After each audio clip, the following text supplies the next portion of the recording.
Okay guys, so we've got the ideal gas law up next, and what I want to do is I just want to touch base on a couple of concepts we've already covered before and see if we can't just sort of make this formula, derive this formula up from information that we've already learned. So first thing that I want to point out are these two standard conditions, if you remember STP and SATP.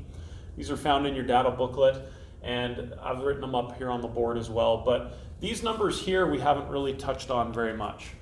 And these are what are called molar volumes. So if you remember, we talked about molar mass, which is grams per mole. Molar volumes is liters per mole.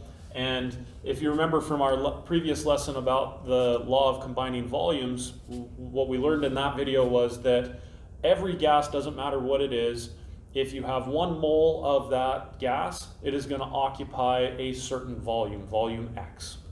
Well, if I've got a gas at this pressure and this temperature, that gas is going to occupy 22.4 liters of space if you have 1 mole of it. And that's for every gas. And if I change the conditions up a little bit to be SATP at this pressure and that temperature, the gas is going to occupy 24.8 liters if I have 1 mole of it. So if I have 2 moles of that gas, I'm going to occupy a larger volume, obviously, a volume twice as big. Now, what we do know about these different conditions in terms of Boyle's law, Charles' law, and the combined gas law is that we know that pressure is inversely proportional, and this little symbol here just means proportional. And it's inversely proportional to volume, so that's why I write volume as 1 over V. So it just means that as the pressure goes up, the volume is going to go down. And for a gas, also we know that the pressure is directly proportional to 2 other concepts. So the first one we've learned about is just temperature. Temperature is directly proportional to pressure, and that's from the combined gas law. As well as, though, a new concept here, which is just N, which is the moles of a gas. The more moles of a gas that I have in a confined space, obviously the more pressure I'm going to have. So if I were to have like a scuba tank or whatever that's got my oxygen in it, if I put more molecules of oxygen inside that scuba tank, then the pressure is going to be higher. And so this makes sense. Pressure is directly proportional to the amount of the gas, moles. Now, if I just substitute this proportional symbol in for an equals sign, which we can do often, we get P is equal to NT divided by V. And if I rearrange that algebraically so that everything is on the same side of the formula, I'm dividing by V over here, so I got to multiply by V to get it over to this side. And so I get PV, and then this is multiplying by N and T, so I divide it to get it on the bottom over here. PV divided by NT is equal to some number. So what I want you to do is I want you to pause the video and plug the conditions of STP into this formula and see what number you can get out over here. And I'll be right back with the answer. Okay, so we're back with our little problem that I gave you. Hopefully you're able to plug the numbers in. If you weren't, that's okay. Just follow along and we'll sort things out for you. So we've got our STP numbers plugged into this formula. So pressure at STP is 101.325. The volume at STP for any gas is 22.4 liters. And that's for 1 mole of that gas, right? So 22.4 liters per mole. And so you can see I stuck the mole unit down there in for N. And then the temperature is 273 Kelvin. I plug this into my calculator and I should get a number that is 8.314, and here's the units: kilopascals times liters divided by moles times Kelvin. And that looks like a mouthful. It is. It's not something you need to memorize. That's in your data booklet in the place where you're given a bunch of other numbers and STP and SATP and all that kind of stuff. And this is called the ideal gas law constant, and it's denoted by the letter R. And so really what this is here is that little question mark is R.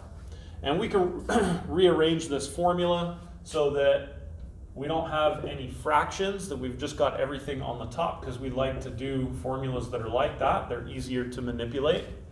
And so N and T will cancel out, and N and T go there. And if I kind of just rearrange things a little bit more, what you'll notice in your formula sheet is we've written this formula as PV equals nRT.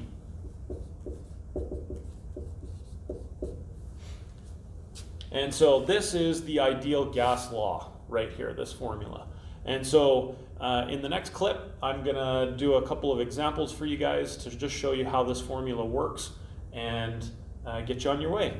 So here's our example that we're gonna go through together. You can see I've got the formula written up here at the top. And one thing I want to point out before we look at the work for this problem is take a look at the R value. The R value is 8.314 and the units are kilopascals times liters per moles times Kelvin. Now this is important because if you remember from the previous lessons with Boyle's law and Charles' law and the combined gas law, is that it's okay to use whatever units you want to use as long as the units are consistent. And so for those formulas, if you had milliliters here, then it punched out as milliliters. But because R has a set amount of units, we still have to make sure that we are using those units consistently throughout the formula. So because R has units of kilopascals, then our pressure must be in kilopascals. So if you're given a problem where they give you a pressure, but the pressure is in atmospheres, you can't just plug that number in atmospheres into this formula and expect to get the right answer, because you won't get it. And it's because the units are not consistent if you use atmospheres. So make sure that your pressure unit is in kilopascals. Your volume unit, because R has units of liters, then has to be in liters. And moles must be in moles, not kilomoles, not millimoles, has to be in just moles. And obviously temperature has to be in Kelvin as well. So when you plug these numbers in, if you take a look at this problem here, for example, it says, you know, predict the amount of moles of methane that you've got given these conditions. So the conditions are that you've got 475 milliliters. So first off, that should ring alarm bells in your head saying, hey, that's not in liters. This is the ideal gas law. I have to use units of liters for this number. And so what I like to do is I like to write my numbers down as I need to plug them into the formula so that I can make sure I'm double checking all of my units. And if you take a look here, I've made a mistake here with my volume where I've converted it into liters but then wrote it as milliliters just by mistake. And so this should be 0.475 liters for that. And so 205 kilopascals, that matches. Liters, that matches. 0.475 liters is equal to 475 milliliters. My temperature is converted into Kelvin, so 31 degrees Celsius converted into Kelvin. Moles, I don't know what it is, and my R value right there. And now I can just go ahead and plug this in. So you can see I've rearranged my formula here to solve for N. And I did that by isolating N by dividing by RT here so that the RTs cancel. And what I do to this side, I must do to this side as well. So PV divided by RT over here. So N is equal to PV divided by RT. A common mistake that kids will make is they will try to do this rearrangement in their head.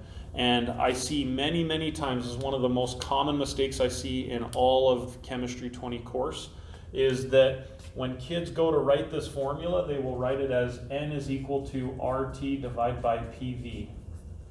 And that's the reciprocal of the right answer that you're going to get, that's the reciprocal of what would be the right answer. And so this is going to give you obviously the wrong answer because it's not the correct formula. My high recommendation is when you are manipulating the formula, do it on the page so that you can see the work and making sure that you're manipulating it correctly. And so that is not right. Don't do that. So N is equal to PV divided by RT. Plug my numbers in, you plug it into your calculator, and you end up with 0.0385 moles. And if you take a look at the units here, they all cancel out. Again, I've made another mistake here with the milliliters. This should be 0.475 liters. And this is the main reason why I want you guys to write your units into the formulas, so that you can double check to make sure, hey, I'm doing the units right. Lots of times kids might go here and they'll go 475 milliliters, and if they write the milliliters in and then they physically go in and cancel the units out, they go, oh shoot, I wrote in milliliters, I need to change that. And it's a safety net so that you can double check your work while you're doing it to make sure you're doing things right. So if you see, I've got kilopascals on the top and the bottom, I've got liters on the top and the bottom, and I've got Kelvin here on the top of the bottom, and Kelvin on the bottom of the bottom. So that cancels that as well. And I'm left with units of moles, which is exactly what I want my answer to be in. And so hopefully this helps, and you guys are free to start working on your practice questions. Good luck.